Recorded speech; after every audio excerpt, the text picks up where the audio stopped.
She is divine, they said, a healer, a nurturer, the answer to your ache. And like everyone else, you believed them. From the first fairy tales whispered to you as a boy, she was the light, the muse, the mother, the reward. And you were the seeker, the protector, the fool kneeling at her altar, hoping devotion would be enough. But what if everything you were taught about women wasn't just wrong? What if it was deliberately designed to blind you? What if she isn't the missing piece of your soul, but the perfect mirror to your confusion? What if women aren't angels, but something far more complex? Aristotle didn't soften the truth. He didn't drape womanhood in poetry or praise. He didn't romanticize. He observed nature with cold, unflinching clarity, no filter, no myth, no mercy. And what he saw shattered the illusion. His words were not hate.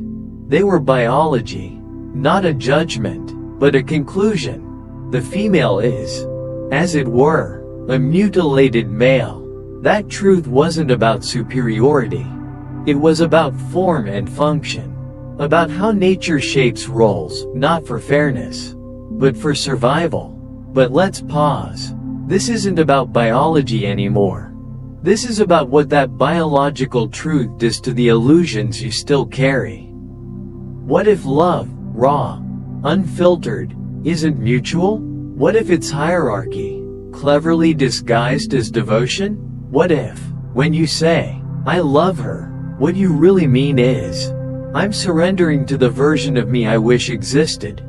You don't see her. You see her longing, dressed in softness. You say she's nurturing, but is she? Or is she mirroring exactly what you crave, because she knows your craving gives her power? You call her gentle. Look again. That gentleness?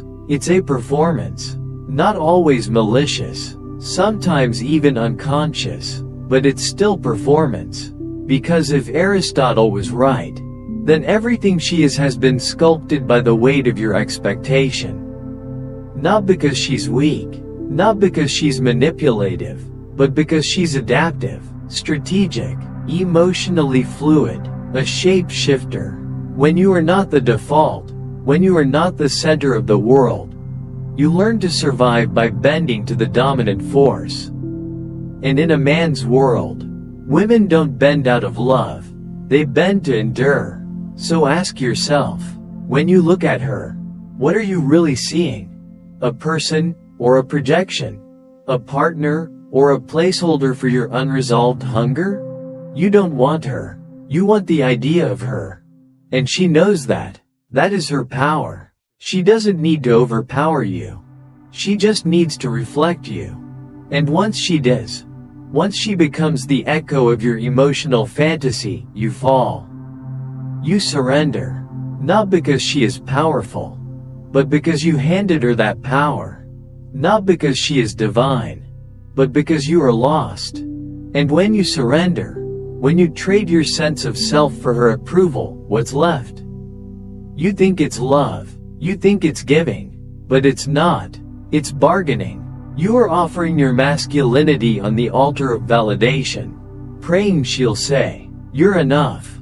But what if she was never going to say it? What if she doesn't even see you, only the version of you that fits her strategy? Because here's the thing no one says aloud. She's not looking for truth. She's looking for advantage, not out of cruelty, out of design. While you speak in vulnerability, she listens in calculation. While you confess your wounds, she's collecting data, patterns, leverage, weakness, not because she's evil, but because she is not the origin. She is the response, the echo, the adjustment. In the last part, we exposed a painful truth. What you see in her may not be real. It may only be a reflection of your own longing. But here's where it goes even deeper. You think that makes her less? It doesn't. Because when someone isn't granted power through structure, they learn to master power through subtlety.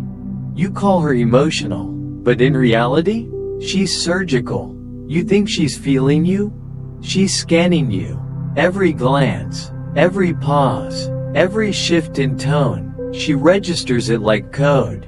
She watches how your jaw clenches when you're uncomfortable. She notes the pauses in your speech, the tremble in your uncertainty. This is not softness. This is study. She had to master one critical art: how to become indispensable to the very man who quietly fears her difference. And this is the part you never noticed. What you call love isn't love. It's dependency. And what you read is her care. It's calibration. She doesn't overpower you. She doesn't have to. She becomes essential. She becomes the voice in your head when you hesitate, the comfort you reach for when you fall, the approval you crave like oxygen after failure. And you call that romance. But it's not romance. It's obedience, wrapped in poetry. Still, don't blame her. She didn't invent the game. She learned it. She adapted. She mastered it. While men were building kingdoms with brick and sword, women were building survival. You conquered the world with war. She conquered your heart with suggestion. Not because she's weak, but because she's always been watching, learning, adapting. She doesn't want your body. She wants your mind. And she lives there. She dwells in your hunger. She lingers in your guilt. She wraps herself in your need to feel wanted. And you call that connection. But it's not love. It's control so refined, so invisible. You mistake it for fate. But fate doesn't study your flaws. She does. She remembers what made you feel small when you were 6. She remembers your tone when you're uncertain. She studies your rhythm, your pacing, your vocabulary, because each detail is a key to your self-worth. You thought she was fragile. She's not. She's a tactician. You thought she needed your protection. She didn't. She needed proximity. You thought she was waiting for you. She was watching you. Watching how much of yourself you'd trade away for the illusion of being loved. And once she sees that, once she finds your weakness, you're no longer a man. You become a resource, not to hurt you, but to stabilize herself. And when that happens, she doesn't move toward you. She moves around you. She flows. She adapts. She doesn't demand power. She becomes the thing power needs. That's not love. That's evolution. And evolution doesn't care about your feelings. So here you are, worshipping softness, kneeling before strategy, still wondering why you feel so hollow. Why you give and still feel unseen. Because you're not in love with a woman. You're in love with the story you wrote about her. And the tragedy? She knows it. She knows it. And she plays it. Because that story benefits her more than any truth ever could. Why would she break your illusion? When that illusion gives her power without confrontation. Why would she dismantle the pedestal you built? When standing on it lets her rule, without being called a ruler. You call her mysterious. You say she's feminine. You say she's hard to understand. But there's nothing mysterious about it. You just don't want to see the truth behind the comfort. She's not hiding. You're just refusing to look. Because if you ever did, if you admitted that her kindness might be calculation, that her tenderness might be a tool, that her affection might not mirror your worth but reflect her will, you'd have to admit something else. She knew the story you wanted to believe, and she played her role well. But what happens when that illusion no longer serves her? What if the version of her you loved was never real, just the reflection you needed more than love itself? She doesn't need to lie with words. You've already lied to yourself with meaning. She simply adapts, slipping into the role you cast her in like an actress who knows her audience. And when the role is no longer useful, when your purpose has expired, she exits the stage, and you say, she changed. You say she stopped loving you. That she grew distant, cold. But maybe, just maybe, she didn't change at all. Maybe she just stopped pretending. Maybe she just stopped performing as the woman who kept you emotionally obedient. And now here you are, confused, hollow, broken, but not because she left. No, you're shattered because your reflection left with her. You didn't lose love. You lost the part of yourself that only came alive in her gaze. And now, you feel empty. Why? Because you were never whole to begin with. You were a man stitched together by the attention of a woman who knew exactly how to give just enough to keep you chasing. And just little enough to keep you insecure. That's not her fault. That's yours. Because you built your identity around her validation. And the moment she stopped looking, you collapsed. Aristotle wasn't condemning women. He was observing nature. But that kind of clarity terrifies you. You'd rather be seduced than confronted. You'd rather feel needed than be real. You'd rather be loved through illusion than be seen through truth. But she sees. She always saw. She saw how desperately you wanted her to be perfect. She saw how deeply you needed to be enough.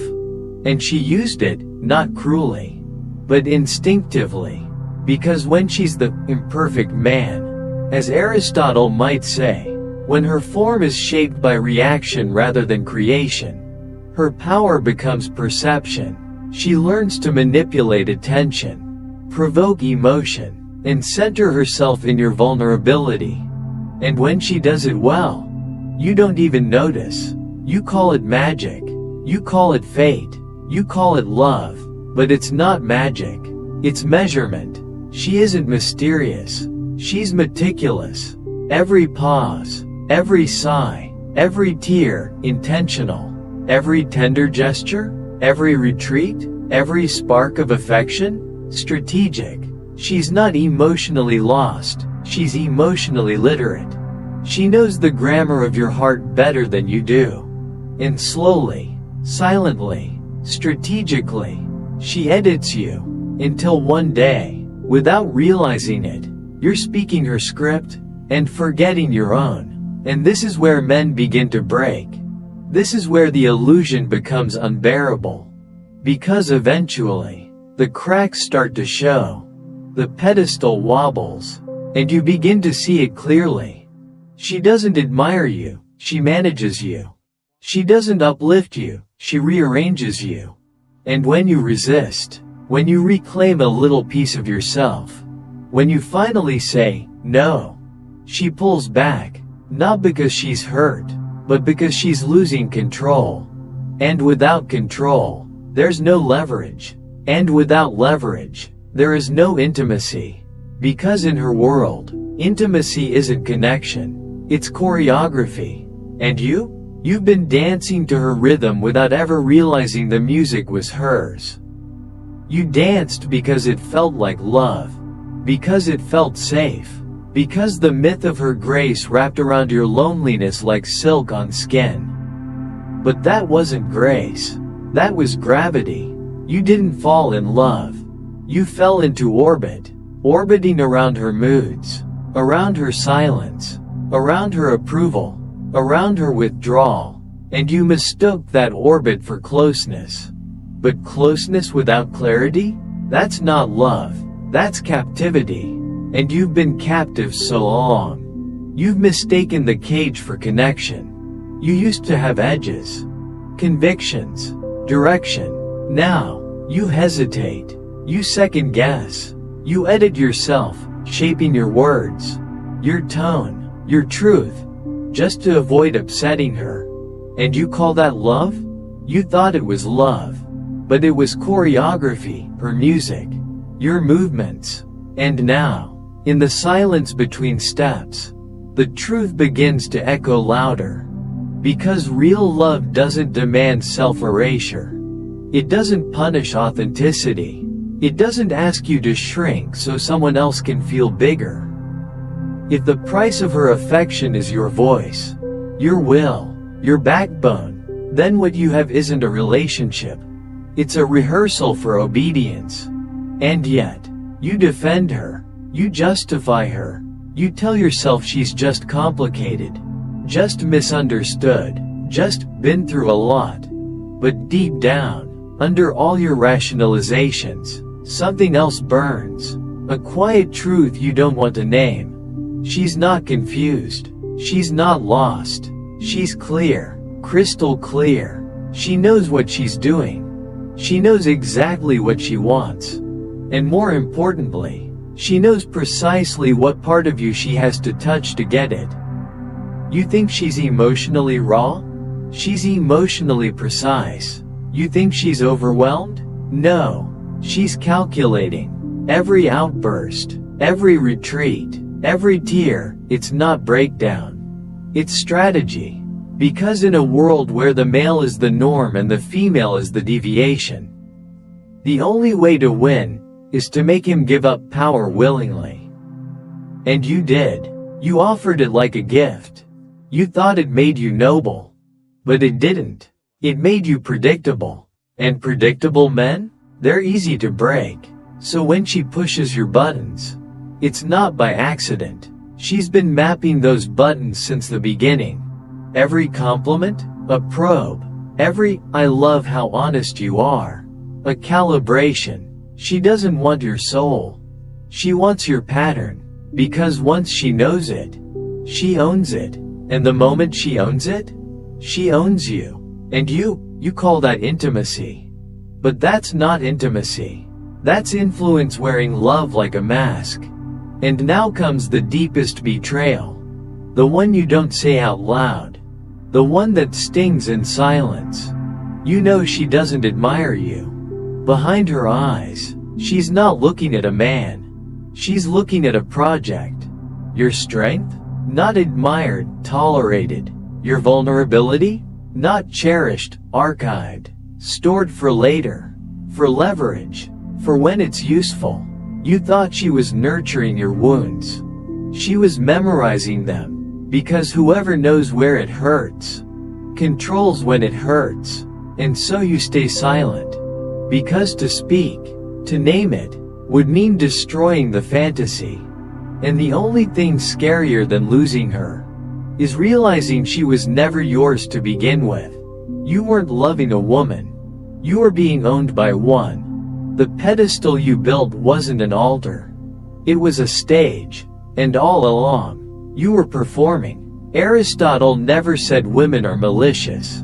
This isn't about blame. It's about clarity. You never really saw her. Only the reflection of your desire. The version she performed. The version that aligned with your wounds. But now the curtain is falling. The performance is over. And what's left? Not grief for her, but grief for the version of yourself you only knew in her presence. Because he was never real. He was never whole. He was the mask you wore to win a woman who never showed you her real face.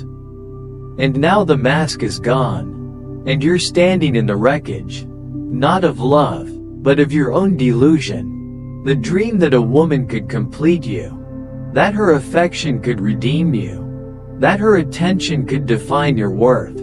It's all gone now. And what you feel isn't heartbreak.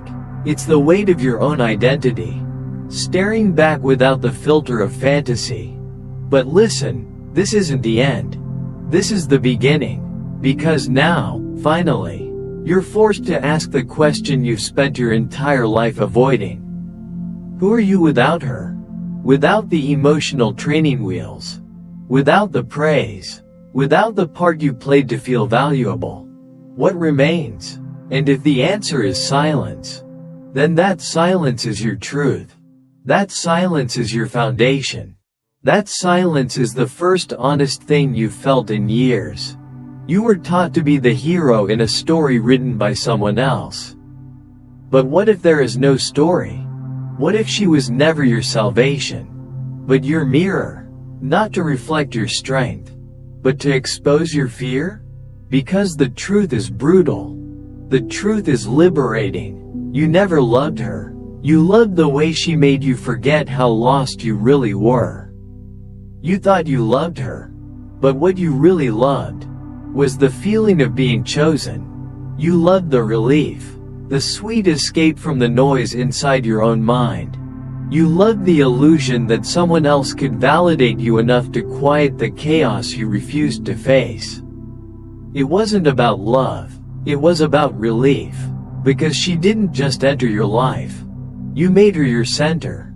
You turned her approval into oxygen. You used her attention as your compass. You used her affection as your permission to feel valuable, to feel seen, to avoid doing the inner work that terrified you more than any heartbreak ever could. And now that she's gone, you're not broken. You're just exposed. You say she used you. But be honest, what did you use her for? You made her your meaning. You made her your morality. You made her the mirror through which you saw the version of yourself you couldn't build on your own. But she never promised to save you. She never asked to be your redeemer. She simply stepped into the role you created, and played it well. Now, Aristotle's words echo with a clarity that can no longer be denied. Women are not monsters, not saints, not goddesses. They are mirrors, warped not by malice, but by biology, shaped not by divinity, but by survival. They are not broken. They are built differently, designed not to lead, but to adapt.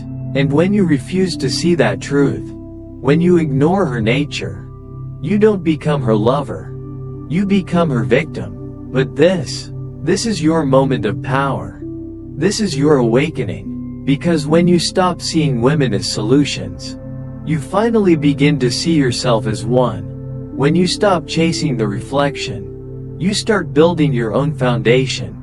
And the man who builds himself, he no longer fears the silence. He no longer crumbles when she withdraws. He no longer shrinks when she pulls away. Because he is no longer performing. He is present. He is sovereign. And she can feel that. She will test it. She will push. Because when you stop orbiting around her, the gravity shifts. The myth dies. The roles reverse. And in that death, truth is born. It won't look like a fairy tale. It won't feel like romance. It will be raw. It will be unfamiliar. It will be real. She may not like it. She may leave. She may try to reshape you into the man who once knelt for her approval. But if you stand firm, if you stay in your center, something changes. You stop needing her to be soft. You stop needing her to be pure. You stop needing her to be anything but herself. And in that space, stripped of illusion, stripped of dependency, something radical becomes possible. Connection without control. Love without leverage. Intimacy without insecurity. But only if you let it all burn. Let the story collapse. Let the pedestal crack. Let the false comfort melt away. Stand in what remains. Alone. Honest. Unedited. See her. Not as savior. Not as threat. But as a reflection of nature's difference. Not better. Not lesser. Just different. And only when you no longer need her to complete you, can you ever truly meet her. Blank. Blank. If this shattered an illusion or opened your eyes, don't keep it to yourself. Like the video. Share it with someone who needs this truth. And subscribe for more raw, unapologetic insight. The kind no one else is willing to say out loud. If you'd like to support this channel and keep these ideas alive, check the link in the description. Every contribution matters. Thanks for spending time here. If this resonated with you, give it a like, send it to a friend, and make sure you're subscribed. Your support means everything.